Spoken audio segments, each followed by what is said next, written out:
Buenas tardes, pues estimados ponentes, Lilia, Chucho, un gusto saludarles, y gracias, agradecerles de antemano por aceptar esta invitación en este intercambio en cuestión de experiencias, opiniones relacionadas con esta temática que nos tiene que dar el día de hoy, que habla acerca de cuestiones de género. Estimados estudiantes, muy buenas tardes tengan ustedes. Vamos a platicar un poco acerca de la logística del día de hoy de la charla, con la intención de que podamos iniciar con los comentarios y ir clarificando acerca de esta información sobre los diálogos. ¿De acuerdo? Los diálogos tienen pues propiamente tienen el objetivo de generar un espacio que nos permita tanto a investigadores como a estudiantes no solo conocer la experiencia sobre una línea de investigación, sino también generar un diálogo en el que se trate la información y que nos permita tomar decisiones en cuanto a cómo desarrollar una revisión de literatura, en cómo generar un proceso metodológico vinculado al tema que nosotros estamos desarrollando. Para ello es importante el poder mencionarles que tenemos una guía de preguntas. Sin embargo, esta guía no se vuelve una camisa de fuerza, sino simplemente le va a poner sazón a la charla que nosotros vamos a tener, porque a partir de ella nuestros investigadores iniciarán con las propuestas, y si alguno de ustedes tiene alguna inquietud, algún comentario, les pediría que por favor la vayan escribiendo en el chat, para que yo pueda leerles, hacer después, o conforme se vayan dando estos espacios, vaya generando yo la pregunta, ¿de acuerdo? Les pediría de antemano que mantengan sus micrófonos totalmente en silencio, y ya después, si nos lo permiten ellos, pues tendremos esta cuestión de preguntas a viva voz para poder ir respondiendo cada una de ellas. Pero dentro del diálogo que podamos ir desarrollando, les pediría desarrollar la dinámica a partir del chat, ¿de acuerdo? La mesa tiene una duración aproximadamente de 1 hora. Sin embargo, y confiando un poco en el tiempo de Lilia, de Chucho, ellos nos dirán si se pueden quedar un momentito más o no. Después de este tiempo, cerramos la mesa y el trabajo independiente o el tiempo restante de la sesión se queda para que ustedes reflexionen y trabajen ya cada uno con respecto a su trabajo de tesis. No tendríamos que permanecer en la sala, sino que podemos ya trabajarlo de manera independiente o por vinas, pero de una forma mucho más libre. ¿De acuerdo? Para ello me gustaría presentarles a nuestros investigadores, iniciando un poco con Lilia Monroy Limón. Ella es comunicóloga de la UNAM, tiene una maestría en estudios de género por el Colegio de México y es maestra en terapia familiar por el Instituto Latinoamericano de Estudios sobre Familias. Ha cursado diplomados en terapia individual sistémica, terapia de polaridades semánticas y en violencia familiar. Es docente de las maestrías de Flaxon México, ILEF de la Ciudad de México y CESEX aquí en Yucatán, y realiza consultorías en cuestión de igualdad de género, prevención de la violencia y promoción a la diversidad familiar y diversidad sexogenérica. Es socia fundadora del Desarrollo Social con Igualdad, Diversidad e Inclusión de CIDI, AC y Feminista. ¿De acuerdo? Ahí los aplausos propiamente para Lilia, y en el caso, pues vamos ahorita les presento a Jesús, perdón. Vamos a ver dónde estamos.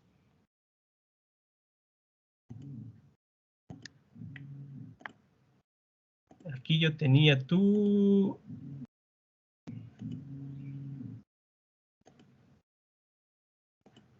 Aquí está. Aquí tenemos la semblanza de Jesús. Jesús es licenciado, tiene la licenciatura en psicología y tiene por la Universidad Nacional Autónoma de México. Es titulado con mención honorífica. Tiene experiencia en el área clínica, social y es docente. Ha colaborado con proyectos financiados por la DGPA, UNAM, sobre pedagogía feminista. formación de estudios de género, masculinidades, feminismo y derechos humanos. Ha organizado mesas de reflexión y pláticas sobre perspectiva de género, masculinidad disidente y sexualidad.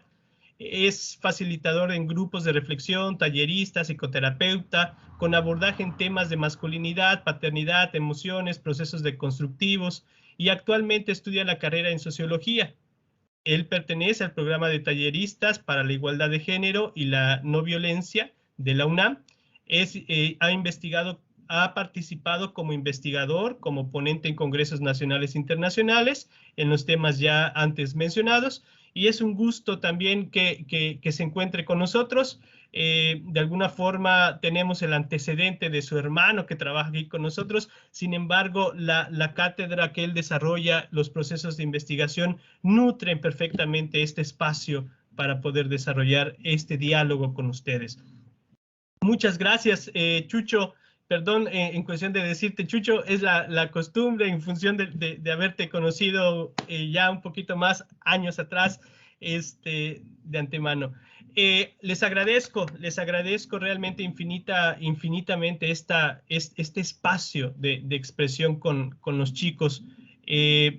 Por lo tanto, me gustaría iniciar con la primera pregunta, con la intención de que podamos empezar a generar y desarrollar este diálogo que permita a nuestros estudiantes ir entendiendo un poco los conceptos, la línea de investigación, la forma en cómo se va desarrollando. Por lo tanto, la primera pregunta es, ¿cuál ha sido el avance en la línea de investigación de la temática de cuestión de género, ya sea de manera internacional, nacional y local? Si alguno de ustedes quisiera comentarnos acerca de dónde se inicia, cómo se desarrolla, qué puntos hay que estar considerando, el espacio es de ustedes.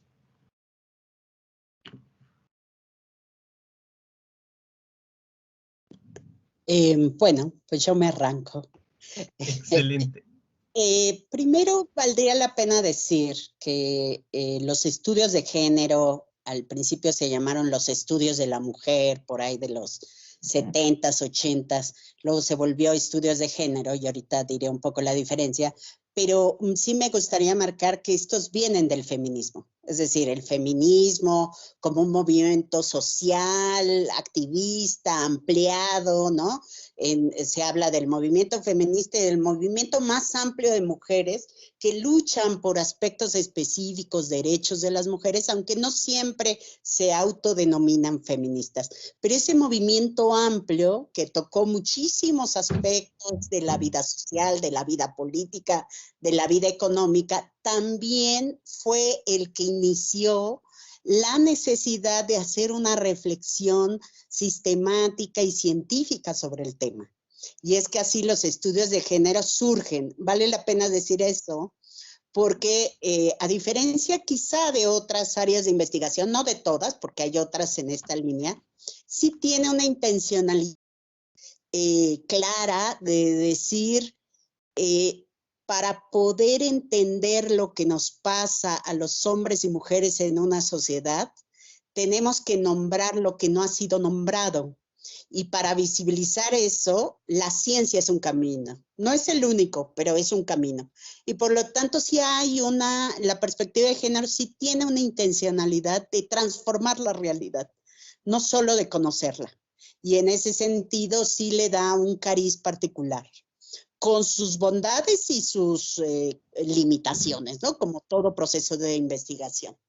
Y a diferencia del movimiento de mujeres, pues la academia y la ciencia tiene un estilo muy crítico hacia sí mismo, ¿no? Entonces, en la academia, los que estamos en los estudios de género, luego tenemos nuestros campos de tensión con el activismo, porque pues no siempre decimos lo que le quisiera gustar al activismo, pero que es producto del avance científico, y bueno, hay nuestros campos de tensión.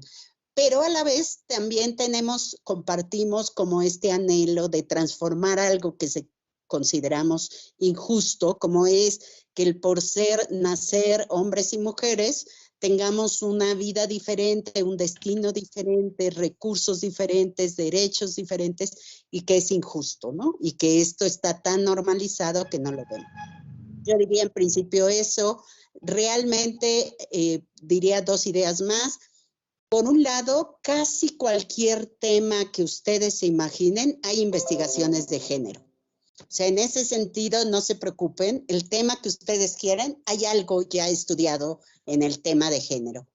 Pero en otro sentido, a nivel más amplio de la, digamos, de la, del campo científico, yo diría que sigue siendo marginal o minoritario el enfoque de género en el campo de las ciencias, sobre todo en las ciencias naturales, pero aún de las ciencias sociales. O sea, hay universidades donde no toman una materia de género ni ven la perspectiva de género en toda su formación, ¿no? O sea, que el núcleo fuerte que se considera el clásico no siempre aparece género. Entonces, es paradójico. Por un lado, podemos encontrar muchísima literatura especializada en el campo de género, pero por otro lado no es el centro básico de la mayor parte de los campos científicos que se dan en las universidades. De mi parte, por ahora, acá. Gracias, Lilia. Continuamos, Chucho. Sí, me agradó mucho la participación de Lilia. Abonando un poquito, decir que esta categoría, la categoría de género, es justamente una categoría fundante en cualquier campo de investigación, pero sí está marginada. Esa palabra me gustó cómo fue utilizada porque sí está marginada. Y bueno, en sí yo les voy a hablar un poco más sobre el campo de los estudios de las masculinidades, que es como el área en la que yo trabajo. Y justamente hablar de las masculinidades es hablar de un movimiento que se desprende a partir de lo que Lilia nos cuenta. Cuando se da el cambio de los estudios de la mujer a los estudios de género, en el 86 surgen las primeras ideas por parte de mujeres y siempre en cualquier espacio lo digo, gracias a ellas los hombres comenzamos a cuestionarnos qué pasa con nosotros. Entonces son mujeres las que empiezan y posteriormente son hombres homosexuales, específicamente los que comienzan con este trabajo hace 40 años. Y bueno, después viene toda una historia. Y cuando Lilia habla de estas zonas de conflicto, esta tensión que existe, bueno, al interior de las masculinidades está marcadísimo, marcadísimo, porque yo ubico dos bloques tremendos. A nivel internacional, no me voy a meter ni con lo que se hace en un eurocentrismo, voy a hablar de lo que nos toca a América Latina, y es que en Argentina, en Colombia, en Chile, en Perú, se está trabajando desde hace muchos años y desde una manera, sí desde un conflicto necesario, no desde una pelea, sino desde un conflicto para el aprendizaje y desarrollo, pero también desde una unión entre el activismo y el academicismo, cosas que en México no se han logrado porque estamos completamente separados. Lilia nos podrá hablar más de esto. Eso pasa en el feminismo y en las masculinidades también ocurre. Pero ¿qué ocurre aparte en las masculinidades? Que aparte nosotros, como hombres, como seres socializados como varones, nos metemos desde el prestigio, desde el reconocimiento, y entonces si hablo de masculinidades es también hablar desde estos mismos sesgos que yo traigo. Entonces ser un académico que trabaja masculinidades es una posición de privilegio. De por sí ser académico es una posición de privilegio, que trabajas estudios de género también te coloca en otro punto, y entonces por eso hay una gran separación de lo que está pasando en estos estudios en México y en América Latina. Y en América Latina tenemos movimientos muy padres como el colectivo de hombres y feminismo en Argentina, Varones por la Equidad en Argentina, en Perú, que está el colectivo Magenta, en México está Hombres Diversos, Hombres por la Equidad del doctor Garda. O sea, son como movimientos que nacen desde la masculinidad crítica, pero también hay otros que no me gusta dar tanto espacio a hablar de ellos, que se hablan desde el vender, el capitalizar y colocar siempre la monetización sobre este trabajo, ¿no? Ahí ya, desde digo, no los voy a mencionar, pero sí es hablar de estos grupos y cómo ellos también se promueve la hegemonía en el conocimiento. Me gusta ser puntual en eso porque si tú no lo haces como yo digo, estás mal. Si tú no te metes desde mi método, si tú no me pagas el curso para poder aprender este método, no lo puedes ejercer. Y entonces te encuentras con barreras tremendas a nivel institucional y también a nivel capital, ¿no? Porque son 12,000 pesos mexicanos los que te cuesta el cursito, y entonces si no lo haces tal como ellos lo dicen, pues estás mal y es todo un mundo bastante oscuro. Y ese es el trabajo, creo que esa es la posición en la que desde afuera podemos ver esto del movimiento de masculinidades. También me gusta mencionar al Instituto WEM de Costa Rica, que es el método WEM, les hablaré un poquito más adelante, pero me gusta porque no parte de que los hombres son hombres y no desde la necesidad de que hayan ejercido violencia. Les digo, les platicaré un poco más, pero ellos también trabajan en el Caribe y en Centroamérica. Y pues eso podría aportar de esta pregunta. Muchas gracias, Chucho. Realmente el escucharles permite reconocer, por un lado, dónde inicia el movimiento, recordar, y aquí establecen un punto, un elemento clave que no hay que perder de vista, ¿no? En los 80s es cuando hay este boom, creo, o es cuando inicia por esta cuestión del estudio, o hay un poco más atrás. De los 80 es... Desde los 70, a nivel internacional, desde los 70s. En México, sobre todo en los 80s, finales de los 80s. Excelente. Debe de ser un dato muy interesante porque esta cuestión de a veces de preocuparnos de dónde surge, a veces en las tesis estamos más preocupados por lo más actual, pero no damos cuenta de dónde inicia y cómo ha sido el transcurrir en la historia en cuestión de estos movimientos y del aspecto teórico que has desarrollado en ese sentido.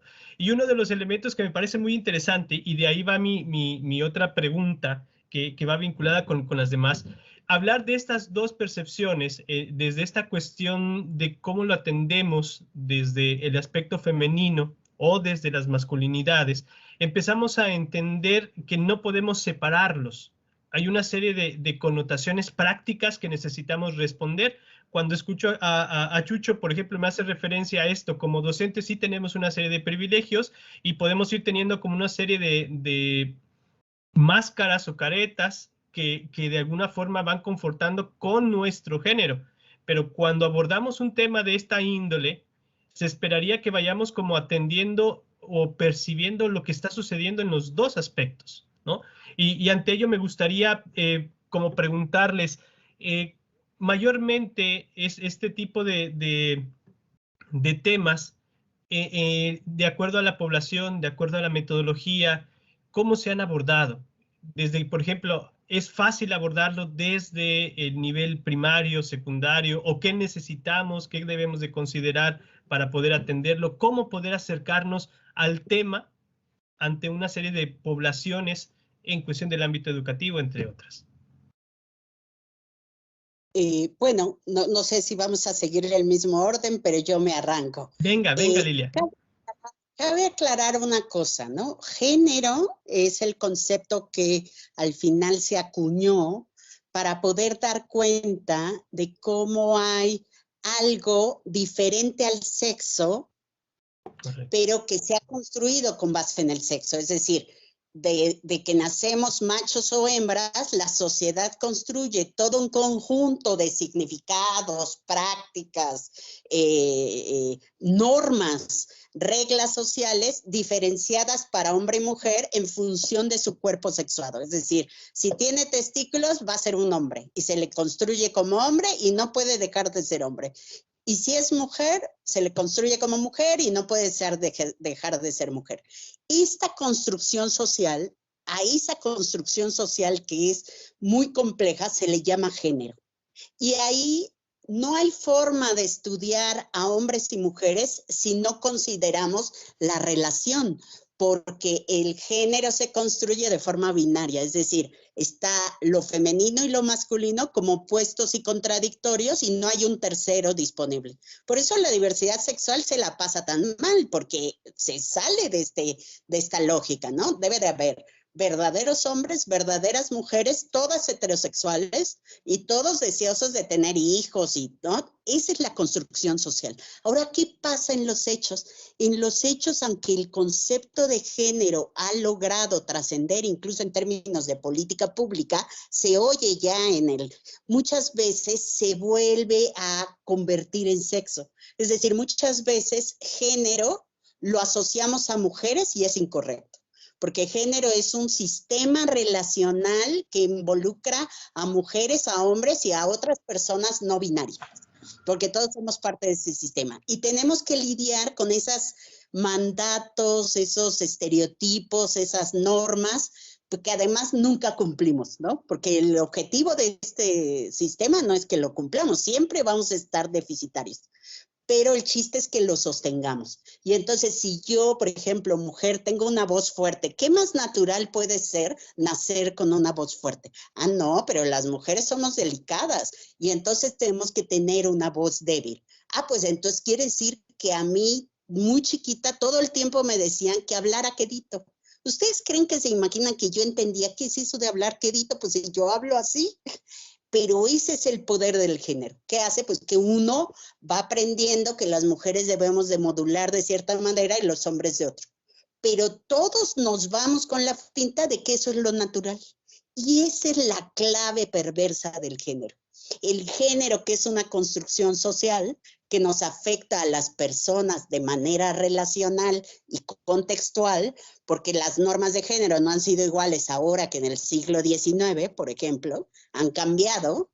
Bueno, pues eso me define a mí y me constriñe, pero yo en realidad tengo otras características que rompen la norma, entonces yo tengo que medio esconderlas. Se vale romper la norma de género siempre y cuando no se note. Entonces es muy común, dada esta emergencia del concepto, que se simplifique y se diga, géneros es mujeres. Ah, sí, siempre que hablan de género es mujeres. No. Género es la relación y el sistema social que construye una forma específica de ser mujer y hombre, que produce culturalmente la feminidad y la masculinidad. Ah, género es igual a sexo. Ay, de hecho, ya aparecen cuadros que dicen mortalidad por género. Y yo les digo, ¿y cómo midieron el género? Ah, pues porque si tenían testículos o no. Ah, no, entonces eso es sexo, eso no es género. Para medir el género tenemos que preguntar cómo te autopercibes, y para medir la orientación sexual, quién te genera deseos. Es bien complejo, no se puede hacer en encuestas el género, no es tan sencillo. Entonces lo que mayormente medimos en encuestas es sexo, pero como está de moda género, le decimos género. Y yo eso lo he visto hasta en investigaciones. Entonces es muy importante cuidar que no a eso que le llamamos género, no lo confundamos con el sexo, con características que son observables, ni con esencializarlas y decir, bueno, en el siglo XXI las mujeres, las jóvenes, pues son tal cosa, y decir, pero pues así ha sido siempre, o esa es la neta del planeta. No, no, no. Las mujeres de mi estudio, de ciertas características, algunas se perciben así, otras así, otras así. Ese es el verdadero género. Una de las cosas que visibiliza el género es la diversidad. Y parte del objetivo de estas reflexiones críticas es quitar el carácter homogenizante de las normas dominantes de género. Y por eso se habla normas hegemónicas, normas dominantes o identidades hegemónicas, para tratar de hablar que siempre en nuestras personas y en nuestras relaciones y en las escuelas habrá normas dominantes y normas o espacios, identidades subalternas que se resisten y que por eso ha habido cambios, ¿no? Entonces, también un error común es pensar que género es igual, es diferente a grupos vulnerables. Y se dice, los grupos vulnerables, eso es muy común en derechos humanos, son las mujeres. Y luego grupos indígenas, discapacitados. Y yo como les digo, bueno, y en grupos indígenas, ¿a poco no hay mujeres indígenas? Y en discapacitados, ¿a poco no hay mujeres? No, no, no es un grupo vulnerable la mujer. Es un grupo discriminado en todos los grupos, los de privilegio y los discriminados. Y eso es muy fácil. La mujer de mayor poder, si lo comparas con su par, va a estar en desigualdad. Pero claro, esa mujer poderosa, que es rica, escolarizada, ¿tendrá más poder que muchos hombres? Por supuesto, pero no por ser mujer, sino por ser escolarizada, rica. Pero es muy fácil en la vida social decir no hay desigualdad. Y ese es un tema central. Entonces, quería aclararlo porque como se ha puesto de moda el concepto de género, es muy importante y es muy fuerte el automático cultural que las y los compañeros se vean siempre cuidando que cuando usan conceptos de género, no los esencialicen, no los vuelvan afirmaciones generales de todo el tiempo, sino de su grupo de estudio. Y se han hecho investigaciones en todos los niveles educativos, yo diría que con menos fuerza en preescolar, porque es más difícil. Primaria se han hecho, pero tiene muchas restricciones por ser menores de edad. Y lo que sí hay mucho es en secundaria, prepa y universidad. Es en lo que yo he leído más, que hay muchos estudios de diferentes aspectos, ya veremos. Hay muchas dimensiones en el ámbito educativo que se pueden trabajar desde el tema de género. Muchas gracias, Lilia. Nada más, antes de cederle la palabra a Chucho, solamente quisiera traer a alusión elementos muy puntuales. El poder reconocer el concepto de género es mucho más que la connotación de sexo. El otro punto tiene que ver con la cuestión de la normalización. Y me parece muy interesante lo que comentas, porque hay muchos estudios de nuestros estudiantes que tienen que ver con el análisis de textos, con el currículum oculto, con la cuestión de cómo se va generando las interacciones de las mujeres en escuelas o carreras donde son puros varones. Todo eso tiene que ver con esa implicación, pero el hecho de poder mirar no solamente desde una connotación de la mujer, sino también mirar ese polo del hombre, porque entre ambos, como tú decías, generan interacciones, y esas interacciones se generan normalizaciones que nos hacen sentir de una u otra forma. Y es algo que me parece que deben de ir teniendo en cuenta a la hora de poder plantearse qué necesito yo averiguar, qué necesito yo recolectar, qué necesito yo preguntar. Muchas gracias, Lilia. Pasamos con Chucho y seguimos con esta charla. Gracias. Pues pensaba en estos grupos con los que se ha trabajado. Realmente los grupos que se trabajan desde el área de masculinidades es hombres, y voy a basarme un poco en lo que decía Lilia, son hombres blancos heterosexuales con una capacidad de consumir. Es decir, se sigue reproduciendo todos estos poderes hegemónicos. Me refiero a eres un hombre blanco, es decir, vamos a colocarlo al hombre blanco en la punta de la pirámide. Heterosexuales, porque los varones tienen que ser heterosexuales, si no, no son varones, ¿no? Y la capacidad de consumir respondiendo a las necesidades capitalistas, y ahí podemos meterle muchas otras características. Y estos hombres son a los que se les ha investigado. Es decir, o en las escuelas privadas me dan chance de ir a trabajar con su población, no estoy tomando en cuenta como investigador, investigadora, que esos chavos con los que estoy trabajando también tienen un privilegio en adquisitivo. Y entonces, como no me voy a ir a meter a comunidad porque es peligroso, como no voy a trabajar con este grupo, por ejemplo, hay una palabra que utilizan mucho en una fundación donde colaboro, que son grupos olvidados. Entonces, el olvido, yo en aquel momento trabajé con una población de expresidiarios, y entonces a ellos también les toca, pero ellos se denominan así, son grupos olvidados. Entonces, ¿con qué se ha trabajado?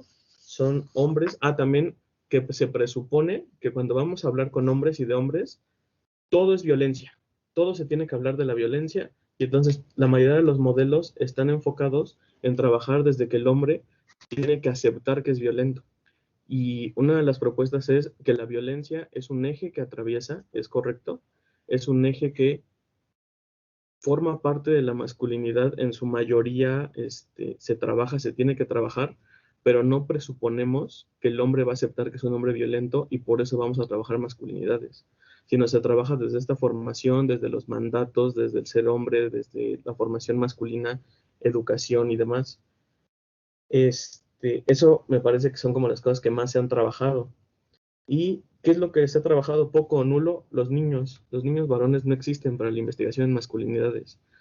Preescolar y primaria, olvídense, no existe, no hay. O sea, son muy pocos. ¿Y quiénes son los que lo trabajan? No desde la academia, sino son activistas, son algunos grupos que sí van, dan talleres, se meten. La mayoría de esos talleres no hay una remuneración económica, no hay un reconocimiento, porque les digo hace rato toda esta hegemonía del conocimiento. A nivel secundaria se puede dar un poco más, pero en instituciones privadas, en quienes ya empiezan a identificar, sobre todo ocupando las características propias de la adolescencia, bueno, de la juventud, no me gusta decir la adolescencia porque también viene de adolecer, de la juventud, las juventudes, y entonces grupos de comunidades indígenas, grupos de comunidades, bueno, de poblaciones no binarias, porque también se ha estudiado mucho a poblaciones homosexuales, desde el binarismo lésbico-gay, pero por ejemplo ahora con todo lo del no binarismo no existe tampoco hablar desde la masculinidad o de qué piensan o de qué opinan o demás, no existe, les digo, las juventudes no están, y entonces sí hay como mucho campo para dónde entrar, pero son poblaciones que tienen esa necesidad. Y sobre todo hablar de que así como el género, lo decía hace rato Lilia, es una categoría que atraviesa transversalmente, también se va a interseccionar con muchas otras, como la capacidad de adquisición, bueno, la economía, las cuestiones políticas por región, bueno, geografía y demás, ¿no? Entonces también son cosas que se tienen que tomar en cuenta porque el género no solamente es el género, sino el género también se va a interseccionar con otras.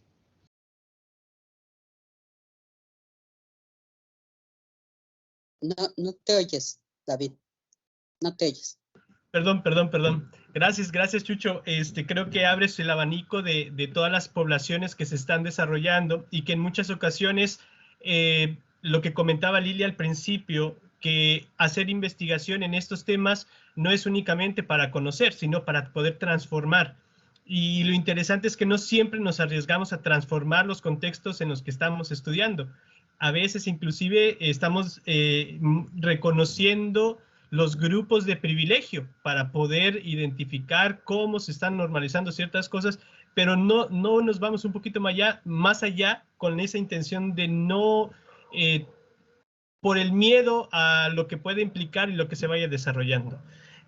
Pasando a una pregunta que me parece muy interesante y ya hablando un poco de los términos que se van clarificando en esta cuestión de género, en cuestión de todos los temas que se van trastocando para poder entenderlo, me gustaría que nos compartieran esta idea de uno que apenas inicia sus estudios de investigación con respecto a estos temas, ¿cómo se puede acercar en primera instancia al tema, al objeto de estudio, a estas experiencias de vida que van demarcando las personas que se encuentran con este tipo de preocupaciones, de problemas, de dificultades, y que son como estos grupos olvidados o discriminatorios que los tenemos como dentro de un margen? ¿Cómo nos podemos acercar a ellos?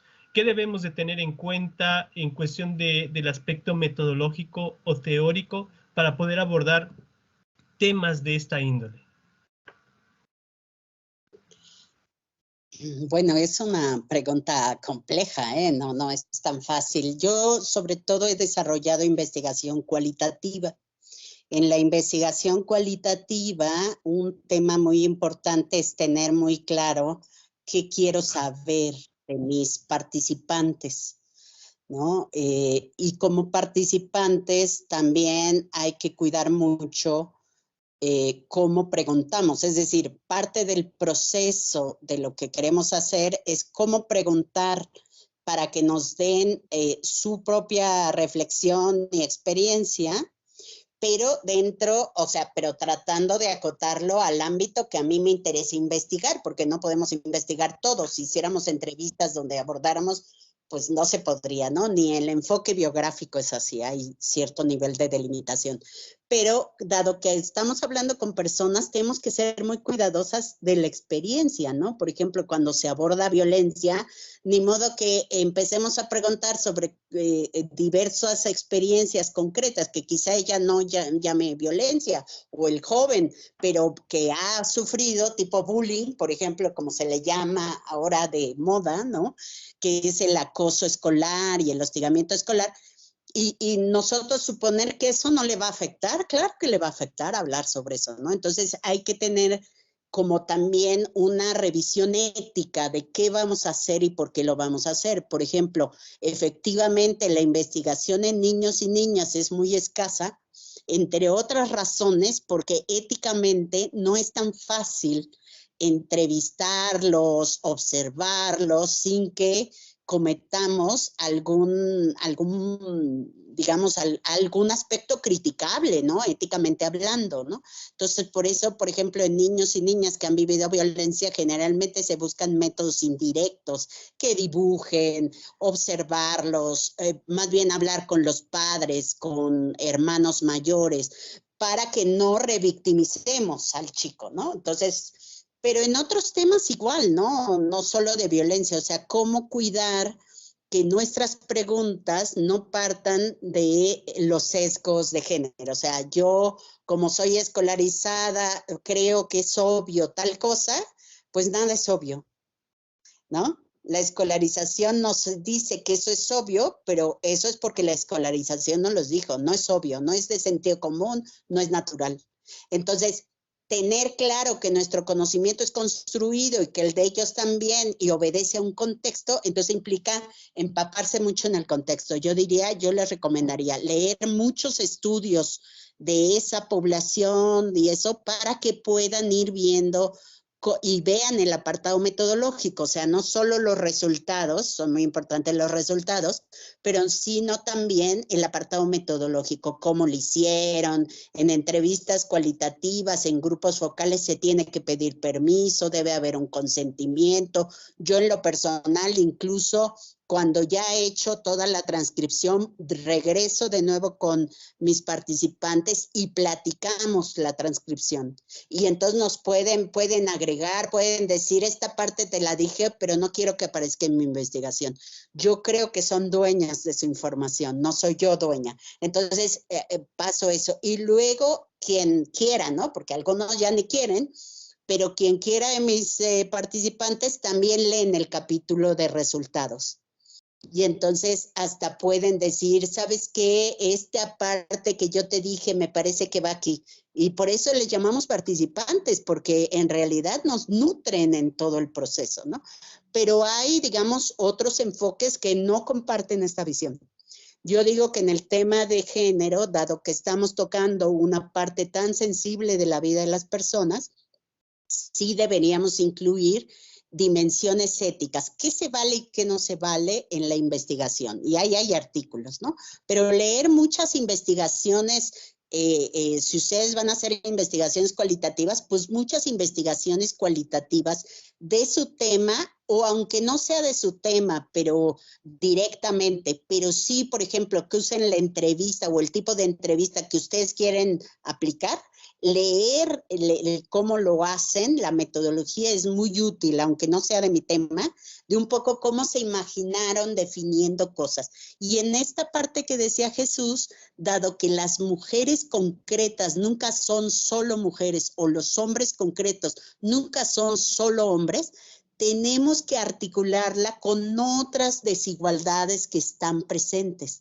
Entonces vamos a estudiar, por ejemplo, a mujeres de cierta edad en educación para adultas, de tal estado, de tal localidad, que puede ser muy distinto lo que pasa en Mérida, por ejemplo, que lo que pasa en Guanajuato o lo que pasa en Tamaulipas. Podrán ser las mismas mujeres en la misma escolaridad, pero el lugar es distinto. Por lo tanto, siempre los estudios de género son específicos a cierto tipo de relaciones entre hombres y mujeres, o en escuelas, si deciden una escuela o cierto tipo de escuelas, tienen que ser acotadas y contextualizadas. No se vale decir que eso aplica a todas las mujeres, porque si hacemos eso, o que eso aplica a todos los hombres, porque si hacemos eso, volvemos a repetir el automático cultural del estereotipo. Nada más que es un estereotipo de investigación, pero sigue siendo estereotipo. Yo puedo sacar conclusiones de mi grupo específico e hipotetizar de qué implica esto para otros posibles grupos para investigarlo después, porque ese es el chiste de la investigación, ¿no? Muchas gracias, Lilia. Continuamos, Chucho. Me gustaría, a mi participación anterior, también siento que le estoy haciendo lo que no tengo que hacer. Personas con capacidades diferentes también. Nos ha trabajado con ellas. Poblaciones de riesgo, ocupando este término muy hegemónico también. Gente del barrio, gente que está en prácticas de riesgo constantes. Siempre he pensado que este conocimiento se les tiene que llevar a todas las poblaciones con diferentes métodos, de diferentes formas. Y ahora ya me meto un poco en esta pregunta, decir que no nos convirtamos en el filósofo sanguijuela, concepto marxista, porque, es decir, en breve decir lo que Marx decía es, si tú eres un filósofo sanguijuela, significa que estás chupando la sangre y estás matando. No me acuerdo si era sanguijuela o vampiro, creo que era vampiro, pero estás chupando la sangre y estás matando a la gente con la que estás trabajando, desde esta visión hegemónica de que tú los vas a estudiar. Pero entonces dice, eres un vampiro, mientras no tengas en idea que como investigador, como filósofo, como docente, puedas transformar, como bien lo decías, David, puedas transformar y que esta población, estas personas, estos seres humanos con los que se nos está dando el permiso y también el privilegio de poder trabajar e investigar, se lleven algo de lo que estamos haciendo. Porque si no, nosotros tenemos los SNIs, nosotros tenemos el PRIDE, nosotros tenemos la publicación, nosotros tenemos muchas cosas, la constancia, lo que quieras, pero ¿qué les dejamos a estas personas, a estos seres humanos? Y justamente, como decía Lilia, la empatía también es muy importante junto con la ética. La empatía porque al estar trabajando con vidas, al estar trabajando con experiencias, con momentos de vida y demás, desde lo que yo más he trabajado es desde el método biográfico, tanto en relatos de vida como en trayectoria de vida. Y entonces estás trabajando con algo que tú no viviste. Y entonces, como estás trabajando con algo que tú no vives, no puedes presuponer nada. Es decir, sí tienes el privilegio de la academia, el conocimiento, todo lo que, los métodos de análisis y demás, pero el escuchar el contenido, el saber por dónde abordarlo, el saber cómo acercarte a ese conocimiento es muy importante porque también tú mismo puedes sesgar tu investigación. Ocupando el ejemplo que decía Lilia. ¿Qué pasa si yo me meto con temas de violencia que esta persona no ha trabajado o no acepta o no quiere trabajar o no quiere hablar?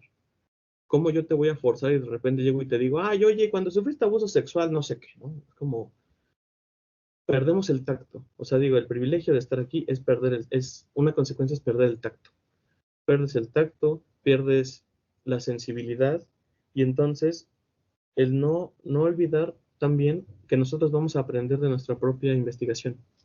O sea, estar abiertos al aprendizaje, porque si no caeríamos en una pedagogía muy tradicional, ¿no? Yo te llevo, yo te hablo, yo te deposito, y entonces en qué momento hay un ciclo que tú me regresas cosas, que yo aprendo de ti, y es más, donde yo acepto que tengo errores, donde yo acepto que todavía tengo sesgos, donde yo todavía acepto que tengo cosas que trabajar en mí. Yo lo digo, les voy a hablar un poco desde mi experiencia. El hecho de que yo tenga que recibir un acompañamiento terapéutico, mi terapeuta que va todos los lunes, y a eso le sumo que estoy en grupo de reflexión como participante, y entonces es un trabajo individual que tenemos que recibir, yo creo que con cualquier población o con cualquier seres humanos que queramos trabajar, porque entonces si no cuestionamos primero lo que está pasando adentro, no puedo cuestionar de manera objetiva lo que está pasando afuera. Y voy a decir una frase que hace rato apenas se me ocurrió, que es como dice Yuri, ¿no? Si todo lo miro detrás de mi ventana, veo pasar la mañana y demás, y esta ventana es mirar a mi objeto desde arriba, ya lo decía Bourdieu, miro a mi objeto desde una superposición, desde superinvestigador, pero en realidad no me estoy poniendo a la par.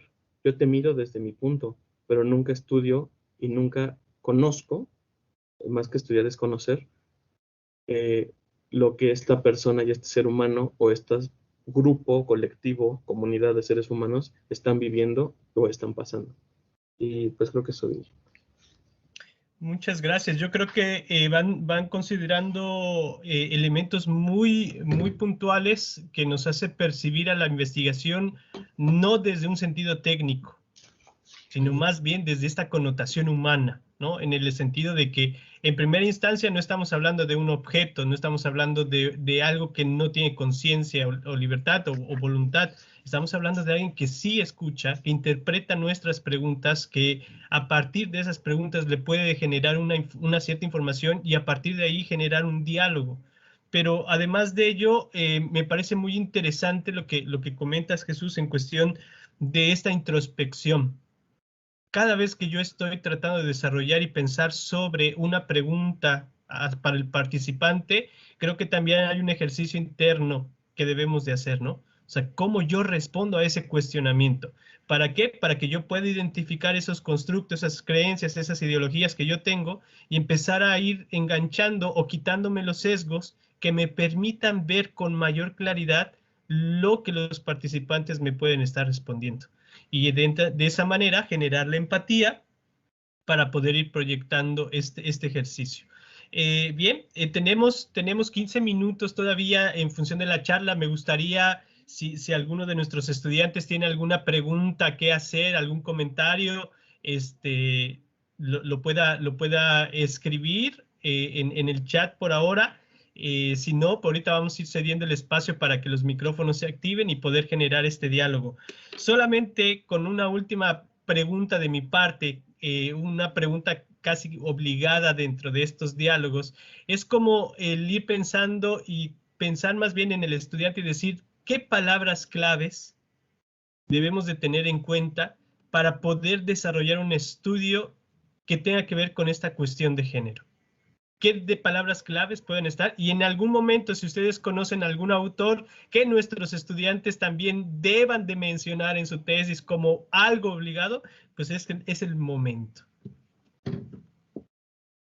Bueno, de palabras claves, recuerden que las palabras claves no las hacemos los especialistas del campo, sino los hacen los bibliotecólogos, ¿no? Entonces, no siempre corresponde a lo que nosotros creemos. Pero por supuesto, género es una palabra clave. Casi cualquier tema, género, por ejemplo, no sé, currículum, género, les van a salir estudios relacionados al género sobre el currículum de programas, ¿no? Entonces, género es una palabra clave. La otra sería desigualdad y discriminación, que no solo aparece de género, pero si se le pone género, discriminación, va a aparecer género. Y en el espacio educativo, por supuesto, estereotipos de género también creo que es una palabra clave. La verdad no estoy tan segura, pero creo que sí. Y otra que sí aparece es sesgos de género, y ese es un concepto que se los recomiendo mucho. Alda Facio lo preparó para hacer análisis normativo en una época en que las leyes más bien obstaculizaban los derechos de las mujeres. Nosotros hemos hecho un gran avance en términos de leyes. México es de los mejores países en leyes. Eso no quiere decir que se apliquen en la realidad, pero por lo menos tenemos una buena normativa, y ella hablaba de sesgos de género. A mí me parece que ese es un concepto que les puede servir, sobre todo para los que trabajan currículum oculto, cómo se reproducen los estereotipos de género en maestros, en estudiantes y maestras, también les puede servir.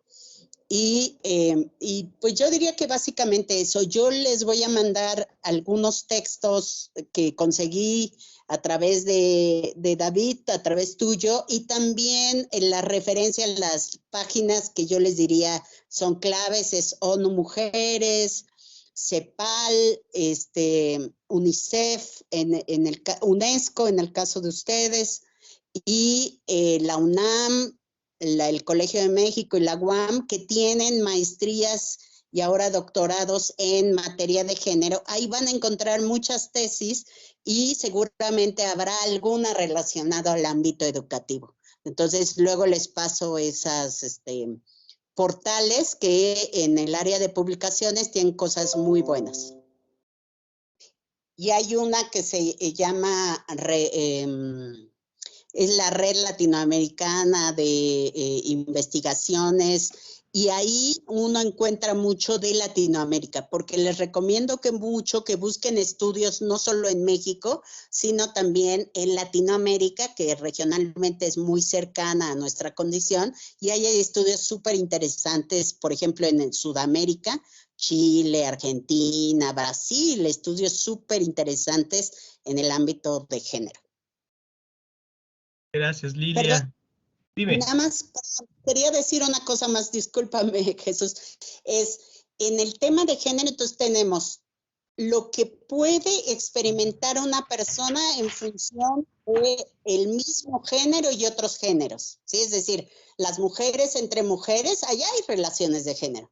Las mujeres con hombres hay relaciones de género. Pero en la escuela también tenemos las relaciones que son con gente que tiene formalmente más poder que nosotros y otros roles de autoridad, como maestras, directoras, supervisores, no sé, lo que haya, ¿no? En secundaria luego se estilan los vigilantes, ya no sé cómo se llaman ahora, eran los que cuidaban los patios, ¿no? Para que uno no hiciera cosas inadecuadas. Entonces, todos ellos son actores de la misma.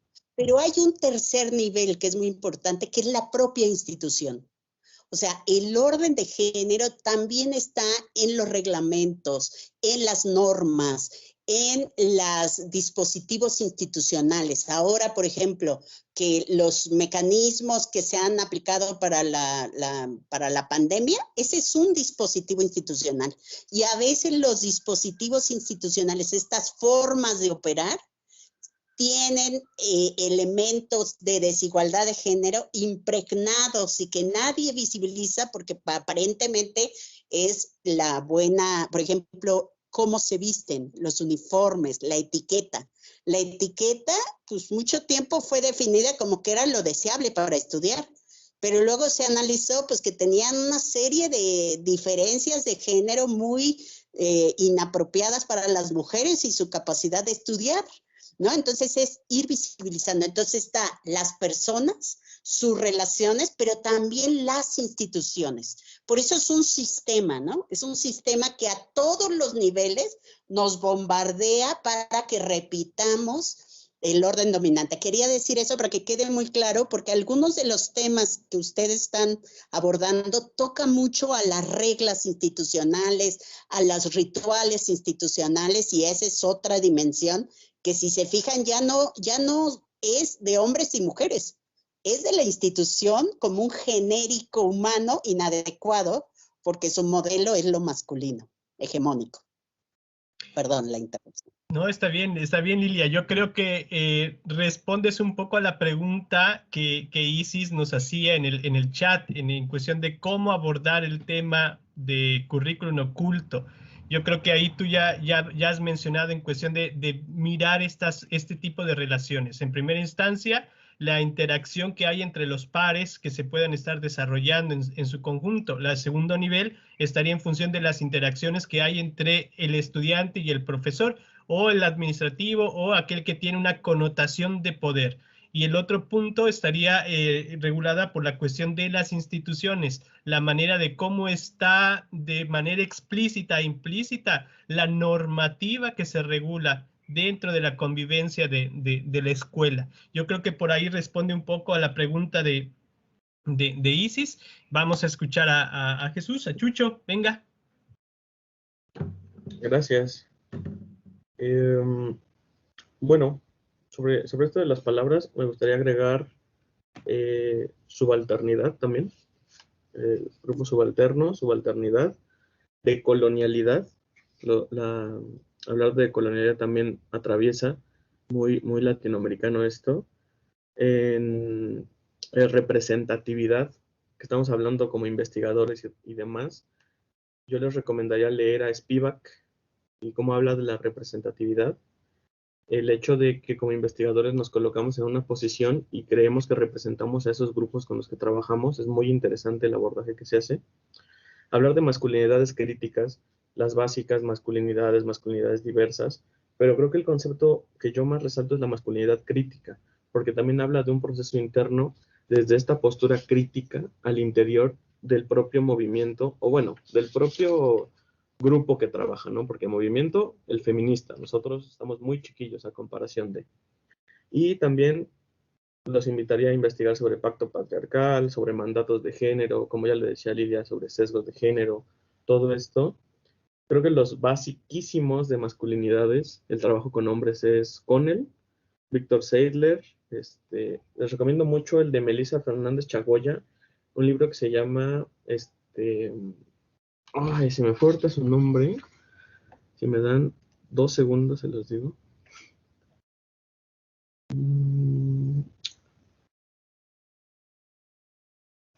Hombres feministas, en forma de pregunta, el zigzagueo entre lo público y lo privado. Ese yo lo recomendaría mucho, justamente para hablar de este papel de los hombres al interior de estos movimientos. Y también la postura anticapitalista de Silvia Federici me parece muy interesante, porque, como les digo, como les venimos diciendo, es algo que atraviesa interseccionadamente a otro tipo a otras categorías, a otros temas, ¿no? O sea, cuestiones capitalistas, anticapitalistas, culturales, coloniales y demás, que pueden estar muy relacionadas. No solamente les diría de estas personas que trabajan desde la academia, sino también los invitaría a investigar y a escuchar alguna parte del trabajo activista de Hernando Hernández Nava, de Roberto Garda, la L. Paredes. Había visto en los temas de tesis de sexualidad, Pablo Más, José Olivarria y Darío Ibarra Casals. Creo que son los que han trabajado en América Latina de forma activa, y Lucho Fabri, que también me parece muy interesante lo que hace desde su colectivo. Y sobre todo, les pido que pongan atención en cómo se presenta en sus conferencias o en sus ponencias Lucho Fabri. Ya me dirán ustedes, no lo voy a decir porque es un poco grosero, pero me parece sumamente confrontativo y crítico desde su postura. Y ellos son los que diría. Correcto, gracias, Chucho. ¿Alguna pregunta, mis estimados estudiantes? A mí me parece muy interesante, por ejemplo, mientras alguno se anima y activa su micrófono, me parece interesante el poder visualizar un poco lo que puede implicar para un investigador el dialogar con. No sé si en este sentido, el preguntar de mujer a mujer resulta más cómodo, o uno como varón puede acercarse a estudiar a estos casos de mujer. ¿Tendría alguna implicación? ¿Algún cuidado que habría que tener? Siempre tiene implicaciones porque toda la regulación de la proximidad, del contacto, está generalizada. Si hablamos entre mujeres y entre hombres, lo hacemos distinto que si hablamos con un sexo diferente, ¿no?, al nuestro. Pero en términos de investigación, mi experiencia es que es mucho más importante, considerando esas diferencias, es mucho más importante cómo se crea el vínculo de confianza, ¿no? El vínculo de claridad, de qué quiero, para qué lo quiero, qué reglas, ¿no? Y eso, digamos, capacidad empática, o sea, cómo poder conectarse con el participante o la participante. Yo he tenido experiencias con hombres y con mujeres, y con algunas me ha ido muy bien y con otras muy mal, y sí es diferente el género, por supuesto es diferente, sobre todo en ciertas temáticas, pero no es limitante. Lo que quiero decir es que no es limitante. Se puede hacer y salen cosas muy interesantes, pero es muy importante lo que tú decías, ¿no? Cómo incluso antes de, si se van a hacer entrevistas cualitativas de cualquier tipo, cortas, largas, según diferentes enfoques, es muy importante que ejerciten su guía de entrevista con conocidos antes de hacerlo con los informantes. O sea, que practiquen.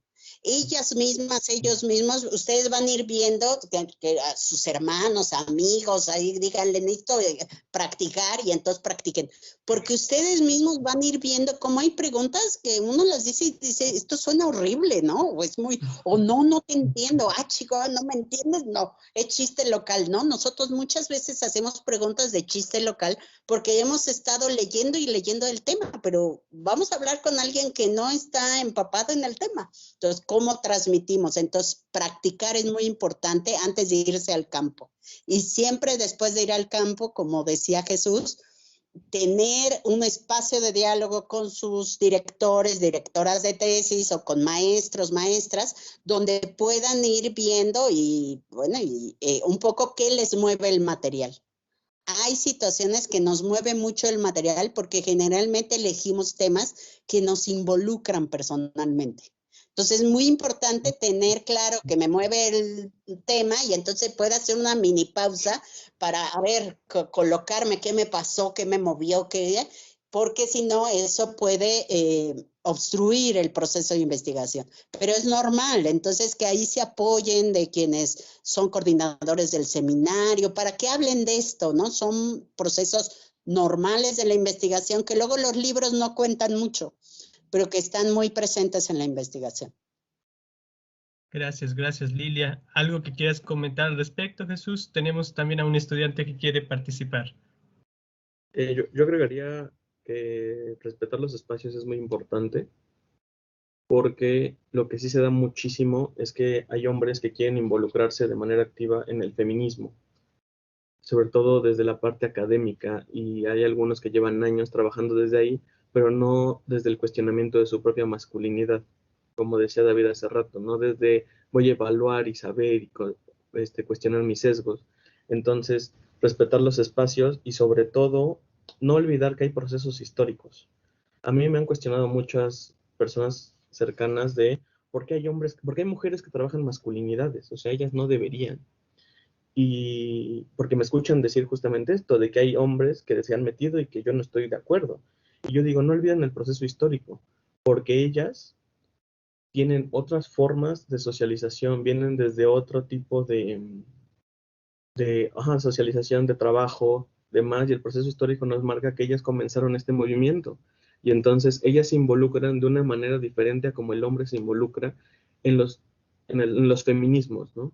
Y entonces, que una mujer se involucre desde masculinidades, como dice Lilia, también va a hablar de su historia, pero parece ser que cuando ella se mete en estos temas, cuando ellas se meten en estos temas, ya tuvieron una evaluación muy consciente de en qué se están metiendo y con qué están trabajando y cómo lo están trabajando. A diferencia del otro punto, que yo siempre digo que hay el reconocimiento, el prestigio, los hombres que trabajan muchas veces estos temas lo tienen en las manos y lo buscan, tanto así que de una manera más, pues más normal social, pues se habla de que estos hombres justamente buscan el beneficio de decir que están trabajando, que están haciendo y no cuestionan aún así sus privilegios y otro tipo de conductas patriarcales y machistas, ¿no?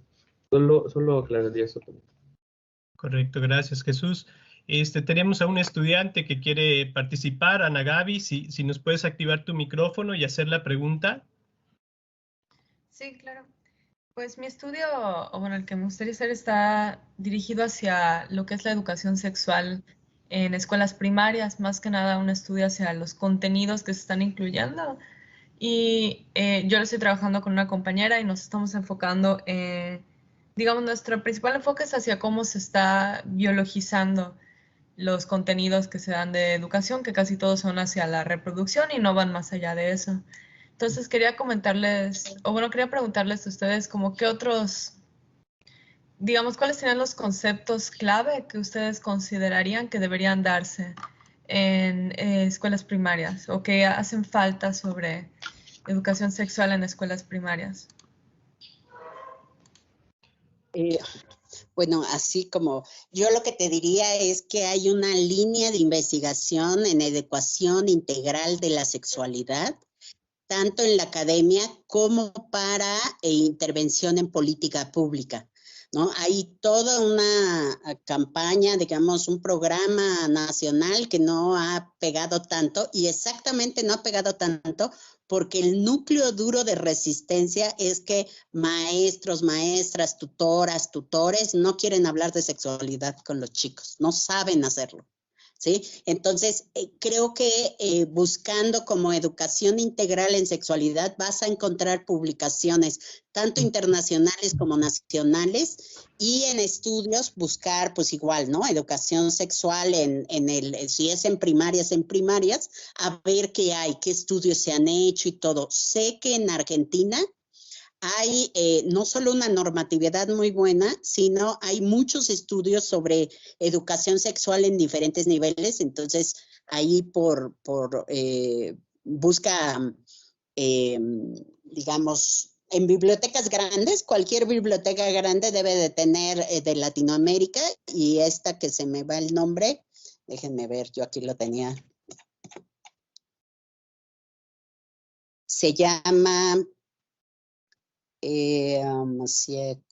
Redalic, REDALYC, es una red de bancos de artículos de Latinoamérica. Ahí seguro vas a encontrar mucho de sexualidad, ¿sí? De educación sexual integral, porque sexualidad es muy grandote, sexualidad son muchas cosas. Tú lo que quieres es educación sexual integral, entonces yo creo que vía eso puedes encontrar artículos muy apropiados a lo que tú necesitas. Muchas gracias. Bien, ¿alguna pregunta más? Ya estamos sobre el tiempo, nos llevamos 5 minutos más. Bueno, vamos a hacer el cierre de la charla. Déjenme compartir nada más mi pantalla con la intención de poder mostrarles las constancias que que les voy a mandar por haber participado en ella. Las leo con la intención de poder estar documentando un poco este ejercicio.